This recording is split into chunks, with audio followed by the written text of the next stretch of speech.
जय श्री राम, जय श्री बालाजी महाराज।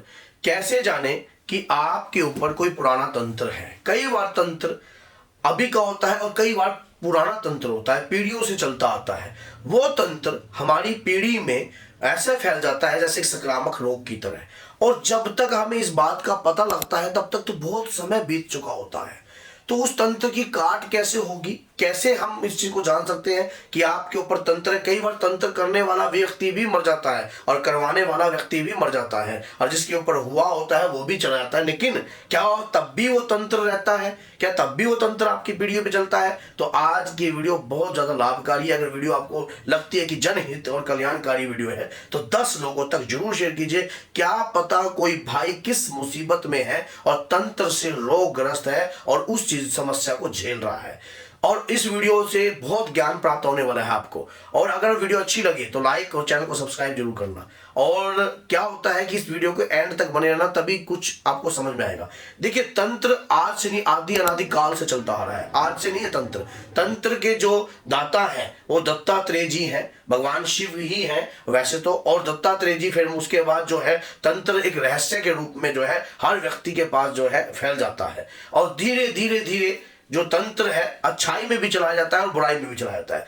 अब मान लीजिए किसी ने हमारे ऊपर तंत्र कर रखा है, क्या सिम्टम्स आपके परिवार पे होंगे, किस प्रकार के कार्य आपके परिवार पे होंगे। सबसे पहली बात तो, अगर आपके परिवार में कोई व्यक्ति पागल है, आपके बाद फिर अगला व्यक्ति पागल हो गया, अगला व्यक्ति पागल हो गया, पागल पागल पागल जो है आपके परिवार में कोई पागल है, और पीढ़ी दर पीढ़ी ये चीजें आपके ऊपर चलती जा रही है। आपके परिवार में कोई ऐसा है और 3-4 पीढ़ियों में 2-3 पागल जो है आपके घर में हुए हैं।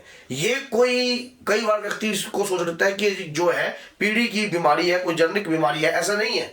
परिवार पे कोई तंत्र हुआ था, वो संक्रामक रोग जो है धीरे धीरे धीरे धीरे आगे फैलता गया, या फिर शरीर पर कुछ ऐसी बीमारी उत्पन्न हो गई है, जैसे कि एलर्जी है, आपके पिता को थी, फिर आपको है, फिर आपके बच्चों को भी हो रही है। आपके परिवार में कुछ ऐसी क्रियाएं हो रही हैं जो आपके शरीर के ऊपर जो है लगातार बनती आ रही हैं, या फिर आपके दादा को थी, सीधा फिर आगे पोते को हो गई है। तो ये आपके परिवार पर कोई ऐसी नकारात्मकता छोड़ी गई है।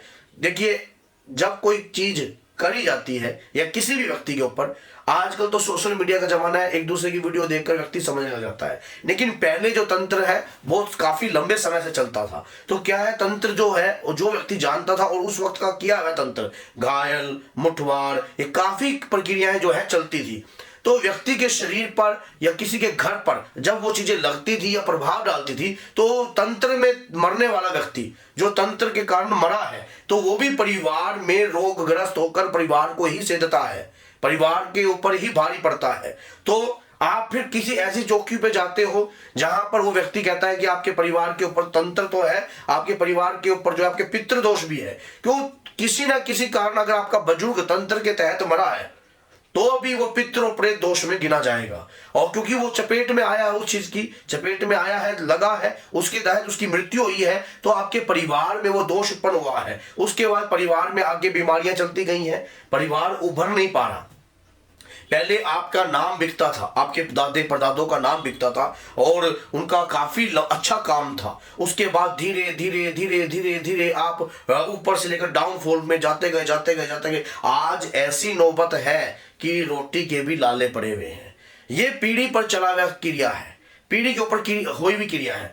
अब कई लोग इस बात को माने चाहे ना माने, लेकिन ये तंत्र जो है अगर आपकी पीढ़ी पर लगा होता है, आपके साथ लगाया गया होता है, तो आपके परिवार को खराब करे बगैर जो है हटता नहीं है। कोई भी नेगेटिविटी, कोई भी गंदी शक्ति जब हमारे परिवार पर छोड़ी जाती है या हमारी पीढ़ी में छोड़ी जाती है, तो वो टारगेट पर छोड़ी जाती है, और जब वो अपने टारगेट को पूर्ण कर कर आती है, तो इतने में जब तक हमको ये बात समझ में आती है तब तक तो बहुत ज्यादा समय बीत चुका होता है, और हमें ये बात पूर्णतः समझ में नहीं आती कि आखिर हमारे साथ हुआ तो हुआ क्यों, क्या हो रहा है। फिर आप जगह जगह जाते हो, हर चौकी पर जा रहे हो, अपनी चेकिंग करवाते हो, आप अपने आप को देखते हो कि ऐसा क्यों हो रहा है, किस कारण से हो रहा है, समझ में कुछ नहीं आता। कोई कह देता है पितृ बंधन है, कोई कह देता है पितृ प्रेत योनि में है, कोई कह देता है कि आपके व्यापार में आपका काम धंधा बांधा है। ये नहीं कहता कि पुराने समय का तंत्र चल रहा है। साथ में। अगर वो संक्रामक तंत्र एक संक्रामक रोग की तरह फैलता जाता है, ऐसे ऐसे ऐसे ऐसे ऐसे, ये पीढ़ी में चलता रहता है जब तक इसको स्तंभित ना किया जाए, जब तक इसको रोका ना जाए। और जब हम इसको रोकने का प्रयास करते हैं तो ये इतनी होली और दिवालियों से होकर निकल जाता है, या इतनी ऊर्जावान हो जाता है कि आपके परिवार में ये आपकी पीढ़ियों को, आपके पितरों को मलिन कर कर ही बैठता है। आप प्रयास करते हो ऐसी चीज को खत्म करने के लिए, ऐसी जैसे आपने देखो कई बार श्राप होता है, कोई दोष होता है, किसी की बद्दुआ होती है, तो ये पीढ़ी दर पीढ़ी चलती है। क्योंकि इस चीज को अगर रोकना है तो दादा वीर बजरंगी की शरण में जाना है। 41 दिन तक सुंदरकांड का पाठ करना है लगातार। सुंदरकांड का जो पाठ है, हनुमान जी को प्रिय क्या है? राम नाम।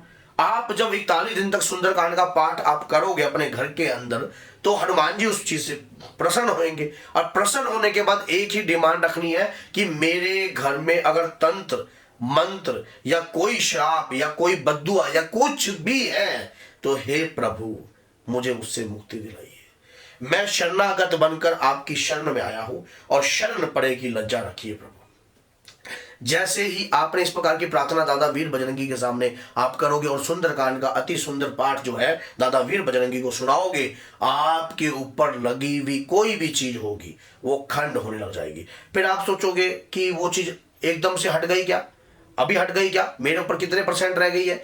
देखिए, अगर आप सही गुरु के सानिध्य में होकर कार्य करते हो तो इस तंत्र की काट विधि पूर्ण रूप से सही रूप से होती है, और उसके बाद आप इस तंत्र से मुक्त भी होते हो। आपकी पीढ़ी के पितृ भी इस तंत्र से मुक्त होते हैं, आपकी पूजा का बंधन भी हटता है। तंत्र करने वाला कौन है, क्या है, कि क्या रिश्ता था, कई बार किसी भी कारणवश तंत्र किया जा सकता है। तो ये अगर पीढ़ी पर तंत्र चल रहा है तो उसको रोकना आपका कर्तव्य है। अगर आप उस तंत्र को नहीं रोकते हो तो आपका परिवार जो है धीरे धीरे रोगग्रस्त होकर धीरे धीरे आपकी पीढ़ी पर, आज के समय में भी अगर कोई व्यक्ति आपके ऊपर क्रिया करता है, मान लीजिए आपके ऊपर क्रिया बिठा रहा है, आपको बर्बाद करने की कोशिश कर रहा है, आपको कंगाल करने की कोशिश कर रहा है, आपको घबराना नहीं है, बस सही समय का इंतजार कर कर उसे रोक लीजिए। लोग अधिकतर तंत्र करने वाला व्यक्ति दीपावली का समय, होली का समय, ग्रहण का समय, यहाँ तक कि गुप्त नवरात्रियों का समय, तो इस प्रकार से या कोई भी ऐसी अंधेर पक्ष की 14 या अष्टमी और ऐसी क्रियाओं को पकड़कर कार्य करते हैं आपके परिवार पर। आप ठहरे भोले भगत, आपको कुछ पता ही नहीं है कि हमारे परिवार के साथ भी कुछ ऐसा हो सकता है। आपको यही नहीं पता लगता कि हमारे शरीर के ऊपर कोई नेगेटिव एनर्जी आई है तो आई कहां से। इतने आपको ये बात समझ में आती है, इतने तो आपके नीचे से बहुत कुछ निकल जाता है। आपकी पीढ़ी पे दाग लग जाता है, आपके शरीर के अंदर रोग लग जाता है, आपके शारीरिक रोग बीमारियां लग जाती है, और ना आप जीने में रहते ना मरने में रहते। आगे आने वाली संतान जो है उसको ये बात समझ में होती नहीं है कि हमारे परिवार के साथ भी कोई दोष चल रहा है, पीछे से किसी ने कोई दोष लगाया है, उसको भी ये बात समझ में नहीं आती है। जब उस जितनी देर में वो समझेगा इतनी देर में तो बहुत ज्यादा कार्य हो जाएगा। तो जो मैं सुंदरकांड का पाठ मैंने आपको बताया है, ये महत्वपूर्ण पाठ है बहुत ज्यादा। इस पाठ को करने मात्र से आपकी लाइफ में चेंजिंग उत्पन्न हो सकती है, आपकी लाइफ में बदलाव उत्पन्न हो सकता है। आप इसको कर कर देखिए। अगर आप जगह जगह जा चुके हो, बहुत जगह आप भटक ली हो, आपको रास्ता नहीं मिल पा रहा है, काफी जगह आप गए हो, फिर आप सोचते हो कि पता नहीं क्यों रास्ता क्यों नहीं मिल रहा, क्या दिक्कत है, तो एक बार मेरे कहने से सुंदरकांड का पाठ जो है आप संकल्प लेकर पूर्ण करने लग जाइए। संकल्प कैसे लेना है, किस विधि से लेना है, इस पर मैंने चैनल पर वीडियो बनाई हुई है। और तब भी अगर आपको समझ में नहीं आता है कि आपके ऊपर वाकई में हुआ क्या है, क्या क्रिया है, तो शनिवार को हमारा दरबार लगता है। आप हमसे भी कांटेक्ट कर अपनी इस प्रकार की समस्या से राहत पा सकते हैं। देखिए, करने वाला व्यक्ति जो है कई प्रकार की सोच से होता है। वो आपको बर्बाद करने की भी इच्छा हो सकती है, उसकी आपके घर को खराब करने की इच्छा हो सकती है। कई बार जमीन के मुद्दे में भी व्यक्ति ऐसा कार्य कर देता है। कई बार जो उन्हें कर तो दिया जाने अनजाने में, और करने वाला तो व्यक्ति भुगतेगा, लेकिन उससे पहले जो है जिसके ऊपर हुआ है उसकी पीढ़ी में भी वो चीज चलती रहती है। जिसने किया उसने तो अपना कर्म खराब कर लिया, लेकिन जिसकी पीढ़ी में ये चीज चल रही है उसे तो पता भी नहीं ना आगे आने वाली पीढ़ी को कि मेरे घर के अंदर रोगग्रस्त है। पहले तो नाम चलता था, काफी कुछ चलता था, अब तो परिवार के अंदर ऐसी स्थिति हो चुकी है, खाने के भी लाले पड़ चुके हैं। तो ऐसी स्थिति में अगर आप घबरा रहे हो, कई जगह जा चुके हो और कोई कुल देवी का दोष बोलता है, कोई पितृ दोष बोलता है, कोई प्रेत दोष बोलता है, तो आपको इन सिम्टम्स से पता लग जाएगा। अगर आपके परिवार में दिक्कतें समस्याएं जो है हट नहीं रही है, तो आपके परिवार के ऊपर जो है पुराना तंत्र काम कर रहा है। कोई कई बार घर में खून के छिट्टे आते हैं, बदबू आती है, काफी लंबे समय जो है आपके खाने में बाल महसूस होते हैं, आपको बाल महसूस हो रहे हैं, तो पितरों पर रोग है, पितृ मलिनता में आ चुके हैं, पितरों पे ऊर्जा नहीं है। अगर पितरों के पास ऊर्जा नहीं है, पितृ मलिनता में है, पितृ रोगग्रस्त है, तो वो आपके लिए क्या करेंगे? जब वो स्वयं ही रोगग्रस्त हो गए, जब वो स्वयं ही बीमार हो गए, तो आपके लिए भी वो कुछ नहीं करेंगे। क्योंकि आप फिर कितना भी हर अमावस्या पे कार्य करो, कितना भी आप भोग अंदाना निकालो, तब भी उनको नहीं लग रहा। तो पहले प्रेतों को अलग कीजिए और पितरों को अलग कीजिए। जो प्रेत योनि में प्रेत बने हुए हैं, उन्हें कहीं स्थान ग्रहण कराइए। और ये कैसे ये विधि होती है, इसी चीज के लिए आपको दरबार से जुड़ना बहुत जरूरी होता है। तभी जाकर आपको समझ में आती है कि ये चीजें कैसे कटती हैं। मैंने आपको पाठ तो बता दिया, ये पाठ आपको दिशा दिखाएगा। जो मैंने सुंदरकांड का पाठ आपको बताया है, ये आपको दिशा दिखाता है, आपको रास्ता दिखाता है, आपको चलना दिखाता है कि कैसे आप इस प्रकार के रोग से मुक्त हो सकते हो। और फिर उसके बाद आप अपनी बुद्धि और विवेक से सोच के समझ कर फिर एक्शन ले सकते हो। कई बार हम सोचते हैं एक्शन लेने की तो सोचते हैं, लेकिन हम एक्शन ले नहीं पाते। क्यों? हमें पता नहीं है, हमें इस बात का पता ही नहीं, हमारे साथ भी कुछ ऐसा हो सकता है। अब आने वाली पीढ़ी को हम क्या है, कोई कनाडा भेज रहा है, कोई बाहर भेजने की सोचता है, कोई किसी प्रकार भेजने की सोचता है, लेकिन ये नहीं बताता कि परिवार के साथ कुल देवी का दोष भी हो सकता है, कुल देवता का दोष भी हो सकता है। हम उनको इस बात का ज्ञान नहीं देते हैं, तभी जाकर वो व्यक्ति, आप सारी जिंदगी माँ बाप अपने बच्चे के साथ तो रहते नहीं, लेकिन अगर किसी ने भगवान की भक्ति करी भी होती है और मान लीजिए आपके परिवार पर तंत्र है, तो वो उस व्यक्ति के माध्यम से आपको दिशा जरूर मिलेगी, उस व्यक्ति के माध्यम से आपको इशारे जरूर मिलेंगे, उस व्यक्ति के माध्यम से आपको यह समझ जरूर मिलेगी कि आपके परिवार के ऊपर ये दिक्कत और ये समस्या है। अगर आज आप ये वीडियो देख रहे हो, कहीं ना कहीं आप परेशान होगे, तभी ये वीडियो आपके सामने आई है। कहते हैं कि ना जाने किस रूप में नारायण आ जाए, और ये बात सच्चाई है कि किसी न किसी प्रकार से अगर ये वीडियो अगर आपके सामने आई है, तो कुछ तो गड़बड़ घोटाला आपके साथ हुआ है, तभी जाकर ऐसी वीडियो आपके सामने आई है। हम भगवान से प्रार्थना करते हैं, निरंतर प्रार्थना करते हैं कि हे प्रभु, हमें ऐसा रास्ता दिखाइए जब हम इस प्रकार की नेगेटिव एनर्जी से रोग मुक्त हो सके।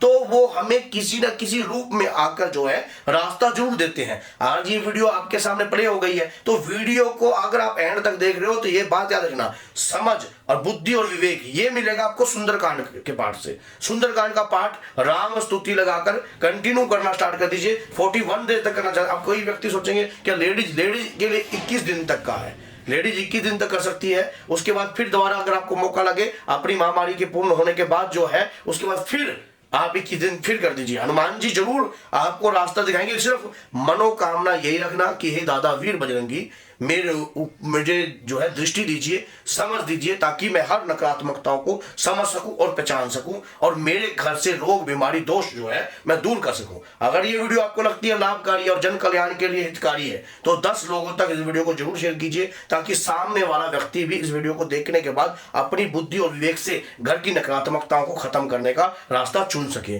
तो बोलिए जय सीताराम, जय श्री बालाजी महाराज, जय।